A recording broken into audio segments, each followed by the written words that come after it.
दोस्तों, किसी भी बैंक और स्मॉल फाइनेंस बैंक में जॉब करने से पहले उसके बारे में विस्तार से जानना जरूरी होता है, क्योंकि बैंक में, स्मॉल फाइनेंसिंग बैंक में ये सारी प्राइवेट सेक्टर होती है और प्राइवेट सेक्टर में उसकी नियम जानना सबसे ज़रूरी होता है। क्योंकि अगर नियम उसमें नहीं जानते हैं, 2 महीने 3 महीने बाद आप रिजाइन दे करके चले आएंगे। क्योंकि बैंक का और माइक्रो फाइनेंस का सबसे पहले आप इस वीडियो के माध्यम से इसका नियम जान लीजिए कि इसका नियम क्या है, किस प्रकार से काम करते हैं, क्या सैलरी मिलता है, कौन सा पोस्ट पे कौन सा व्यक्ति के लिए बेस्ट होगा। सभी जानकारी अच्छे से जान लीजिए, तब जा कर के आप micro finance, small finance bank या कोई प्राइवेट सेक्टर का बैंक ज्वाइन करिएगा। तो वीडियो में लास्ट तक बने रहिएगा।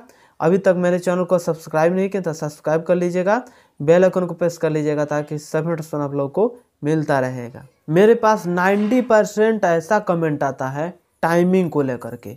बहुत सारे लोग बताते हैं कि टाइमिंग का लिमिट नहीं रहता है, कि किसी भी बैंक में जाते हैं, माइक्रो फाइनेंस में जाते हैं और स्मॉल फाइनेंस बैंक में जाते हैं तो इसमें टाइमिंग का लिमिट नहीं रहता है। आप जब भी काम अपना कंप्लीट कर लिए, आपका टाइम बच गया। लेकिन अगर आपका जो काम है कंप्लीट नहीं है तो उसको अगर 12 बजे रात तक आप करते हैं तो आपको करना पड़ेगा, लेकिन उसमें टाइमिंग फिक्स नहीं रहेगा। किसी माइक्रो फाइनेंस में, किसी स्मॉल फाइनेंस बैंक में कोई बैंक 9 बजे 10 बजे, माइक्रो फाइनेंस जो है 11 बजे 12 बजे, स्मॉल फाइनेंस बैंक 11 बजे 12 बजे रात को जा कर के बंद होता है। अगर मार्च क्लोजिंग चलता है तो जिस प्रकार से अभी मार्च क्लोजिंग चल रहा है तो मार्च क्लोजिंग में उसी प्रकार से बंद होता है। टाइमिंग बहुत ज़्यादा लास्टिंग करता है। इसी प्रकार से किसी भी बैंक में जाइए प्राइवेट में तो आपको टाइम सबसे ज़्यादा देना पड़ता है, और वहीं सरकारी में जाइएगा तो सीधा क्या लोग बोलते हैं, अगर स्टेट बैंक में चले जाइए, अगर काम ज़्यादा अर्जेंटली हो, अगर लंच में 5 मिनट टाइम बचा होगा तो वो लोग जो कर्मचारी हैं आपको बोल देंगे जाइए लंच के बाद आइएगा। लेकिन वहीं प्राइवेट में सुन लीजिए, ICICI बैंक में हो गया कि अगर उसमें आप काम कर रहे हैं या काम करने के लिए सोच रहे हैं तो जो क्लाइंट आता है पैसा डिपॉजिट कराने, क्योंकि वहाँ पे बड़े बड़े लोग आते हैं, 1.5 लाख 2 लाख 1-1 करोड़ रुपया लेकर के आते हैं जमा कराने के लिए। तो वो पैसा जो है जमा कराने के लिए सबसे पहले उस क्लाइंट को बैठाया जाता है, उसमें पानी पिलाने वाला एक कर्मचारी रहता है अलग से दूसरी कंपनी का, जो झाड़ू पोंछा और आपका पानी पिलाने का काम करता है। तो वो आपको रेस्पेक्ट से बैठाएगा, बैठाने के बाद से पानी पिलाएगा। जो ब्रांच मैनेजर हैं वो सर कह करके बात करेंगे। इस प्रकार से होता है। क्लाइंट को बहुत ज़्यादा इज्जत दिया जाता है प्राइवेट बैंक में। वहीं सरकारी बैंक में अगर कोई भी बड़ा अधिकारी आ जाए तो उसको रेस्पेक्ट नहीं देते हैं लोग। स्मॉल फाइनेंस बैंक है या जीबी ब्रांच है जैसे बैंक है, तो ये सारे जितने सारे बैंक है ना या माइक्रो फाइनेंस है, ये अदर पोस्ट तो छोड़िए, लेकिन इसमें फील्ड ऑफिसर 100% रखते हैं। और फील्ड ऑफिसर क्या चीज़ के लिए रखते हैं तो माइक्रो फाइनेंस के देख लीजिए, माइक्रो फील्ड ऑफिसर रखता है छोटा छोटा लोन देने के लिए, समूह लोन देने के लिए।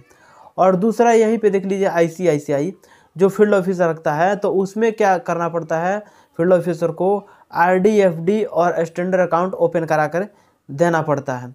तो वो फील्ड ऑफिसर का अलग काम होता है, फील्ड ऑफिसर का अलग काम होता है। लेकिन दोनों का जो काम होता है ना फील्ड में होता है, और फील्ड में काम होता है तो फील्ड में काम करके जब तक ला करके ब्रांच मैनेजर को देंगे नहीं तब तक उन लोगों का छुटकारा नहीं मिलता है। और हमेशा डेली बाय डेली का उन लोगों का टारगेट एक रहता है और उस टारगेट को पूरा करना रहता है, तब जा कर के आप प्राइवेट सेक्टर में काम कर सकते हैं। एक और बात आप लोगों को बता दूं कि प्राइवेट सेक्टर में अगर कंपनी में काम करने जा रहे हैं तो यहाँ पे जो है सबसे ज़्यादा बात सुनने को मिलता है आपके सीनियर से। किसी ना किसी बात के लिए टारगेट पूरा नहीं किए, इसके लिए सबसे ज़्यादा फोकस इसी के लिए रहता है कि अगर कोई टारगेट दिया जाता है उसको आप पूरा नहीं करते हैं तो उसके लिए आपको बहुत सारा दिया जाता है सीनियर के द्वारा।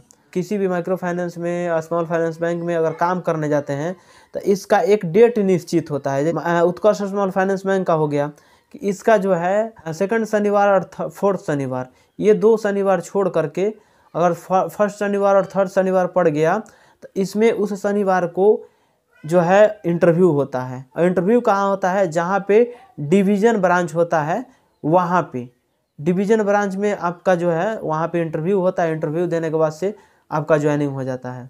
क्वालिफ़िकेशन के बारे में सबसे पहले जान लीजिए कि अगर micro finance, small finance bank के अगर कर्मचारी के लिए फील्ड ऑफिसर के लिए जा रहे हैं तो उसमें आपका जो क्वालिफ़िकेशन है इंटर रहना चाहिए, इंटर से आपका ज्वाइनिंग हो जाता है। लेकिन वहीं अगर आपका जो है जीबी ब्रांच में आप जाते हैं ज्वाइन करने के लिए तो जीबी ब्रांच में आपका जो है ग्रेजुएशन रहना चाहिए, प्लस में ग्रेजुएशन में 50% मार्क्स अनिवार्य है।